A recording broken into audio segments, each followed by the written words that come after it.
Hello everyone, welcome back to IFSI YouTube channel. My today's topic would be how to handle and burn carbs. तो आज का जो मेरा topic है ये एक बहुत इंटरेस्टिंग टॉपिक है जो हर कोई इसके बारे में जानना चाहता है कि how will you handle carbs and how will you burn carbs.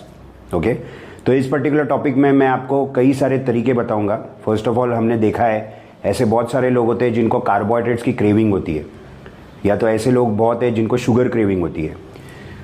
So what I want to tell you is कि आप कार्बोहाइड्रेट इनटेक अगर करते हो, ओके, तो आप उसको हैंडल कैसे करोगे.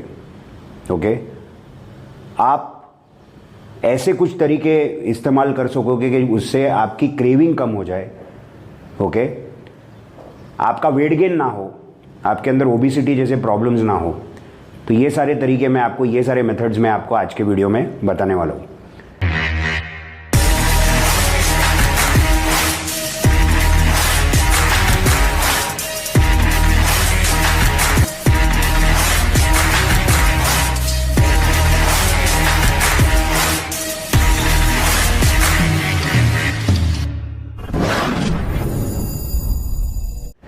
सो बेसिकली एक कॉमन फिजियोलॉजी हमको पता है कार्बोहाइड्रेट्स की. When we talk about carbohydrate हमको पता है there are two types of carbohydrate. You have simple carbohydrate जिसको फास्ट एब्जॉर्ब कार्बोहाइड्रेट भी कहा जाता है, and then you have complex carbohydrate जिसको स्लो एब्जॉर्ब कार्बोहाइड्रेट बोलते हैं.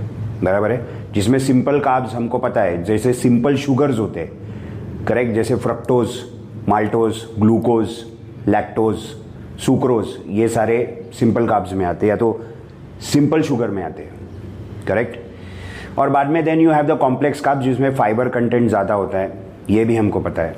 और एक कॉमन उसकी फिजियोलॉजी ये है कि व्हेनेवर वी ईट कार्ब्स, जब भी हम कार्बोहाइड्रेट कंज्यूम करते हैं तो हमारा ब्लड शुगर लेवल बढ़ता है, पैंक्रियाज में से इंसुलिन सिक्रीट होते हैं, and then insulin tries to control the blood sugar level. Insulin जो है वो ब्लड शुगर को कैसे कंट्रोल करेगा, ग्लूकोज को स्टोर करता है पहले लिवर में. लिवर की कैपेसिटी होती है अराउंड लगभग 100 ग्राम्स. ओके, लिवर के सेल्स फुल होने के बाद what ever is the balance that is stored and transported towards the muscle in form of muscle glycogen, वो मसल सेल्स में स्टोर किया जाता है. जो भी चीज़ें मैंने पढ़ी है उसमें से ये देखा गया है कि जनरली एक एवरेज आदमी का जो मसल ग्लाइकोजन स्टोरेज होता है वो अराउंड एक 300 ग्राम्स तक कहा जाता है. बट डेफिनेटली ये अलग लोगों का अलग हो सकता है. Means this is something which can very, this is different in different people, correct. जैसे लीवर की कैपेसिटी जो होती है वो 100 ग्राम है, वैसे मसल का नहीं है.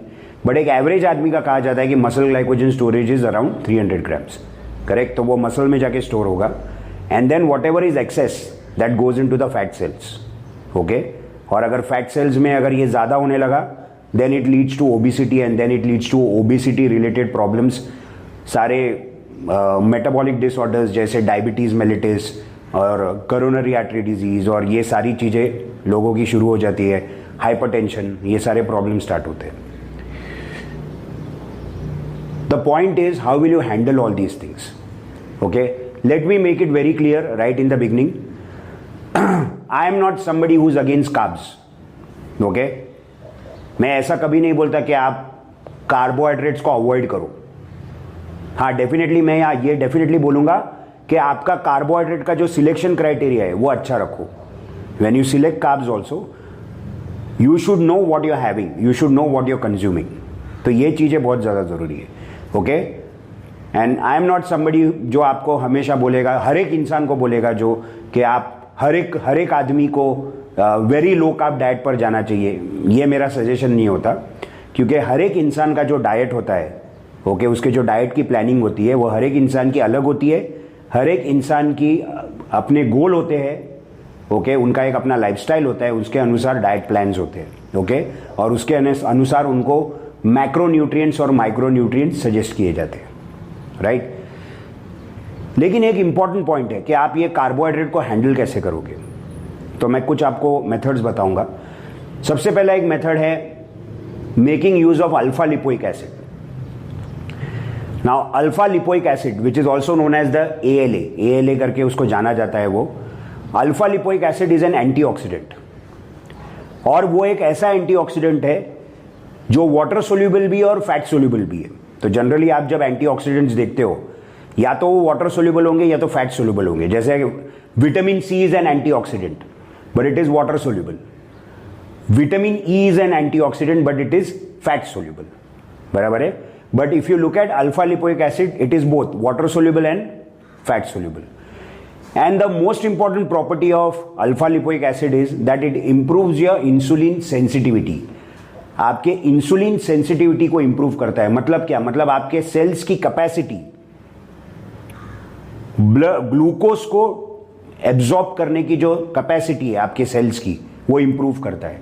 तो इंसुलिन सेंसिटिविटी को वो इंप्रूव करेगा. उससे क्या होगा? अगर आपके सेल्स की ग्लूकोज एब्जॉर्ब करने की कैपेसिटी अगर इंप्रूव होगी तो उससे क्या होगा? आपका ब्लड शुगर लेवल कंट्रोल में रहेगा. आप उसको बोल सकते हो कि ब्लड शुगर लेवल को वो कंट्रोल में रखता है, राइट? इतना ही नहीं, जो ग्लूकोज का डाइवर्जन होगा वो एग्जैक्टली आपके सेल्स की तरफ ठीक से होगा. तो ये अल्फा लिपोइक एसिड का इस्तेमाल आप कर सकते हो. अल्फा लिपोइक एसिड जितने भी चीज़ें मैंने पढ़ी है उसके बारे में मैंने देखा है कि around a dose of 300 mg to 600 mg generally recommend किया जाता है. अगर आप पहली बार उसको ले रहे हो I would always recommend a dose of 300 mg अगर if you are doing it for the first time. और अल्फा लिपोइक एसिड ये एक डाइटरी सप्लीमेंट है, तो आपको वो जनरली कैप्सूल फॉर्म में आपको मिलेगा. आप उसको कार्बोहाइड्रेट मील के 15 मिनट पहले आप उसको कंज्यूम कर सकते हो. कभी आपको कार्बोहाइड्रेट खाने पड़े, उसका हैंडल करना है, करेक्ट? आप एक ऐसा ये सिचुएशन हो सकती है कि आप एक बहुत ही स्ट्रिक्ट डाइट पर हो और ऐसी सिचुएशन कभी आ सकती है कि आपको कार्ब्स खाना पड़े. कोई भी इवेंट हो सकता है, घर पे कोई फंक्शन हो सकता है या तो कोई फेस्टिवल हो सकता है, तो वहाँ पर उस मील के पहले आप अल्फा लिपोइक एसिड अगर लेते हो तो वो बेटर रहेगा. It works better. दूसरी एक चीज़ मैं आपको बताना चाहता हूँ which is Apple cider vinegar. Apple cider vinegar के एडवांटेजेस बहुत है. इनफैक्ट जब आप एप्पल साइडर विनेगर सिलेक्ट करोगे तो Apple cider vinegar with mother जिसको कहा जाता है, ये वाला एप्पल साइडर विनेगर आप सिलेक्ट करो. You can go for Apple cider vinegar with mother. It is more of a crude form. Okay, ये जो Apple cider vinegar with mother होता है उसमें मिनरल्स भी होते हैं, राइट? तो ये Apple cider vinegar is something that improves your insulin sensitivity. Again वो और एक चीज़ है जो आपके मसल्स की कैपेसिटी, ग्लूकोज को एब्जॉर्ब करने की जो कैपेसिटी है वो बढ़ाती है. एप्पल साइडर विनेगर एक ऐसी चीज़ है, एप्पल साइडर विनेगर में एसिटिक एसिड होता है. इट कंटेन्स एसिटिक एसिड और वो आपके शुगर क्रेविंग को भी कम करता है. कार्ब क्रेविंग जो होती है उसको भी कम करने में मदद करता है. ये इनफैक्ट समथिंग बहुत सारे लोगों ने एक्सपीरियंस किया है, ये मैंने खुद ने भी एक्सपीरियंस किया है कई बार. तो आप एप्पल साइडर विनेगर का भी इस्तेमाल कर सकते हो. एप्पल साइडर विनेगर जो है आप अर्ली मॉर्निंग ले सकते हो, empty stomach. Okay, 1 teaspoon to 1 tablespoon. आप even you can even go up to 2 tablespoon, लेकिन एकदम ज़्यादा एप्पल साइडर विनेगर मत लेना. Okay, it is not good for your bones. Okay, तो ये भी आपको याद रखना पड़ेगा. And there is one more thing, if you are starting apple cider vinegar तो वापस मैं रिकमेंड करूँगा 1 टीस्पून से स्टार्ट करिए. Okay, after consuming apple cider vinegar मैं हमेशा बोलता हूँ it is very important to wash your mouth because it is something that erodes your enamel. हमारे दांतों के जो इनैमल होते हैं उसको इरोड कर सकता है वो. तो it is important to wash your mouth. तो ये बातें, ये इंस्ट्रक्शंस प्लीज़ आप याद रखिए. एप्पल साइडर विनेगर का इस्तेमाल सैलड्स में भी कर सकते हैं हम लोग. ड्रेसिंग के लिए हम लोग उसका इस्तेमाल कर सकते हैं. And it is something that improves your insulin sensitivity. It is something that stops sugar craving. तो ये एक मदद करता है. उसके बाद peanut butter. Peanut butter is something, peanut butter contains oleic acid. Peanut butter जो है उसमें ऑलिक एसिड होता है. It comes in the oils which is known as MUFA oils, mono unsaturated fatty acid जिसको कहा जाता है. And this oleic acid is also something that improves your insulin sensitivity. Insulin sensitivity को improve करता है. Peanut butter is something that gives you satiety. अच्छा खासा carb craving को कम करता है. Okay, so this is also something that you can have. Okay, आप उसको ले सकते हो. आप उसको वे प्रोटीन के साथ में आप अच्छा खासा उसको कंबाइन करके ले सकते हो. करेक्ट। तो ये चीज़ों का इस्तेमाल कर सकते हो। अब मैं आपको और एक बताऊंगा, कुछ सब्सटीट्यूट्स आपको मैं बताऊंगा। ये तो इसके पहले जो मैंने आपको बताया, ये बताया कि आपकी इंसुलिन सेंसिटिविटी को कैसे इंप्रूव करोगे, कार्ब क्रेविंग को कैसे कंट्रोल करोगे। लेकिन अभी मैं आपको कुछ सब्सटीट्यूट्स बताऊंगा। जैसे बहुत सारे लोगों का एक कॉमन प्रॉब्लम होता है कि शाम के वक्त, जो एक 6 बजे का वक्त होता है या तो 7 बजे का वक्त होता है, उस समय उनको कार्ब्स खाने का मन होता है। ओके, उस समय उनको स्नैक्स खाने का मन होता है और फिर they end up eating something wrong. Most of the people, okay, you will see even those people who are following a very strict diet plan, you will see that they end up eating wrong in the evening time. Okay, so that is the most crucial time, the evening time. You can make use of various things here. Okay, something that will give you satiety, जो आपके carb craving को रोकेगी। जैसे for example मकानास, आपने मकानास का नाम सुना होगा, उसको लोटस सीड्स भी कहा जाता है मकानास को। Makhanas is very high in fibre and it is rich in calcium. Okay, it is something which comes in a proper low carb food में आता है। वो आपको सटाइटी भी देगा, आपकी जो क्रेविंग है वो भी वो कम करेगा। दूसरी बात, आपको और एक ख्याल रखना पड़ेगा कि मकाना, ये नहीं कि आप मकाना just because I am saying आप मकाना जो है वो अनलिमिटेड खाओ, ऐसा नहीं होता। Definitely there has to be a proper calculation. Okay, और आप उसको एक तरीके से आपको लेना चाहिए, कंज्यूम करना चाहिए, उसकी क्वांटिटी आपने देखना चाहिए। तो ये नहीं कि मकाना इज़ हेल्दी ये बता दिया तो आप उसको ज़्यादा से ज़्यादा उसको कंज्यूम करोगे, ये ठीक नहीं है। सो वहाँ पर भी आपको थोड़ा सा, basically you don't have to over eating नहीं करना है। ओके, ये जो टॉपिक है ये क्या है, कार्ब क्रेविंग को रोकना, या तो कार्ब्स को कंट्रोल में कैसे रख सकते हैं, या तो आपको मैं ऐसी चीजें बता रहा हूं जिससे आपको सटाइटी कैसे मिलेगी। So you don't have to overdo these things. There is one more thing that I want to recommend, dark chocolates. So dark chocolate is a very good alternative. In fact जितना वो चॉकलेट डार्क होगा उतना वो better होता है। तो मैं हमेशा रिकमेंड करता हूं that if you consume a dark chocolate, it should be between the range of 70 to 85%, 70 to 85% dark chocolate जो होते हैं। ओके, तो जितना चॉकलेट डार्क होगा उतना बेटर। ओके, डार्क चॉकलेट में they are loaded with antioxidants.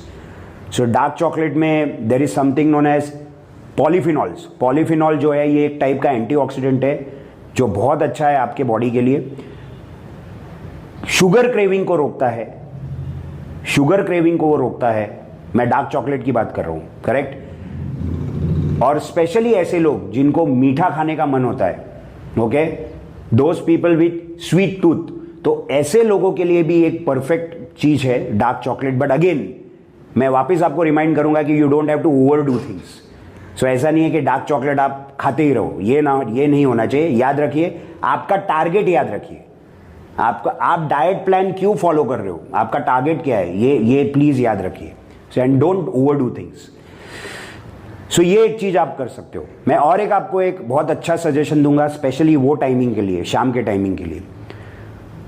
आप योगर्ट ले सकते हो, unsweetened yoghurt you can take, और you can go for unsweetened curd. और उसमें आप अलग अलग किस्म के सीड्स इस्तेमाल कर सकते हो। सीड्स उसमें मिक्स करके यू कैन कंज्यूम इट। जैसे आपको अलग अलग टाइप के सीड्स मिलते हैं, melon seeds, okay, sunflower seeds, papaya seeds, okay, chia seeds, ये सारे सीड्स आप उसमें मिक्स करके you can take. If you want just for taste, you can also add a little bit of sucralose, जो sugar free alternatives होते हैं, okay, वो थोड़ा सा इस्तेमाल करिए जस्ट फॉर टेस्ट। ये this is also something that will basically stop that carb craving. आपका जो carb craving है वो stop करेगा and it will allow you, it will help you in sticking to your diet. Okay? तो ऐसा नहीं है कि आपका डाइट जो है, आपको carb craving आ रही है तो आप पूरी तरह से आपके डाइट को छोड़ देते हो and you start eating something wrong. ये नहीं होना चाहिए। ओके, तो ये कुछ मेथड्स है जो आप फॉलो करो। ओके, उससे अच्छा खासा आपका carb craving कंट्रोल होगा। And one more thing, exercise is very very important. Weight training is equally important, उससे equally important is cardio. Okay, remember cardio is something that even stops water retention. So water retention को कम करने में भी cardio कम मदद करता है, right? Because when we do cardio we sweat, the breathing becomes fast, and whenever we breathe every breath is moist, so there is water molecule in that. So definitely water retention कम करने में भी cardio काफ़ी मदद करता है. आपको बाकी के एरोबिक बेनिफिट तो मिलेंगे ही मिलेंगे, उसके साथ ये भी आपको मिलेगा. तो एक्सरसाइज तो इंपॉर्टेंट है ही, उसके साथ ये सारी चीज़ें आप फॉलो कर सकते हो, इससे आपको अच्छे खासे रिजल्ट्स आएंगे. ये सारी चीज़ें जो मैंने आपको बताई, it is absolutely important for you people to learn about these things. It is absolutely important to gain knowledge about these things. और ये सारी चीजें और ऐसे बहुत सारी चीजें, नई नई चीजें we teach in our IFSI nutrition course. हमारा जो IFSI का न्यूट्रिशन कोर्स है उसमें ऐसे बहुत सारी चीजें हम लोग सिखाते हैं. ओके, जैसे कि कार्ब क्रेविंग को कैसे कंट्रोल करना है, या तो आप फैट्स का सिलेक्शन करोगे तो कौन से फैट्स का सिलेक्शन करना चाहिए, फाइबर का इंपॉर्टेंस क्या है, ओके, प्रोटीन का इंपॉर्टेंस क्या है, डाइटरी सप्लीमेंट्स क्या होते हैं, ऐसे बहुत सारे टॉपिक्स, अनेक टॉपिक्स न्यूट्रिशन रिलेटेड हमारे कोर्स में हम पढ़ाते हैं. So if you want to be an expert, okay, you can do this course and you can get all the information, okay, on the below given numbers. वहां से आपको सारी information मिलेगी. सो आई होप आपको मेरा आज का टॉपिक पसंद आया, आपको मेरा आज का वीडियो पसंद आया. So if you like my videos, please subscribe to our channel and also share my videos and press the bell icon below. Also follow us on Instagram and Facebook. Thank you so much. Bye. Thank you.